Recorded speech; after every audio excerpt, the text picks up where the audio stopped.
So okay, summer is here. The first thing that I want to do is my furnace itself. And make sure that I definitely change my filter for my furnace. I'm not going to be using this for a while, so I definitely don't want this to even sit in there. I want a clean one to sit in there. And since it is kind of sunny, I'll definitely forget about it. But 4th June 2023, this is a 1620 by 1.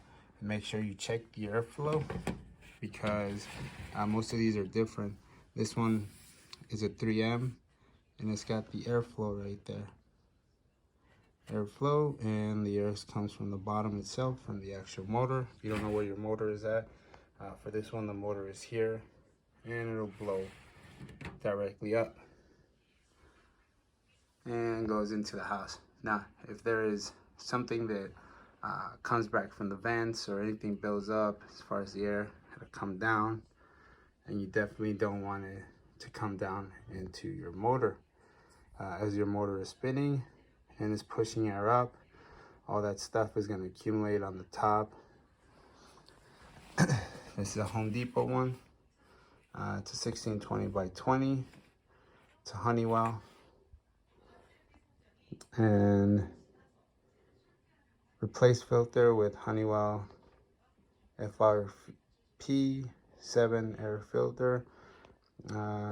So you can see itself, the airflow on this one is going up. Now, notice how black and dirty it is right there. And then the back is the cleaner portion, and you want it to look just like this. But at the same time, you want a new one to be in there. Most definitely this new one, I'll go ahead and check it November, December. And I always keep my extra air filters right next to my actual furnace, because when I get ready to change them, they're right there. And this is just 2 little screws.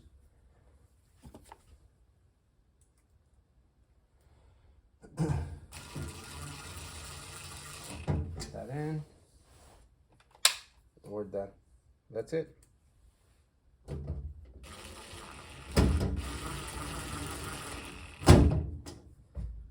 Every unit is different, but this one is checked, and I went ahead and put all that together. Any Phillips will do, but I rock the DeWalt's. Some common sense and a Sharpie marker.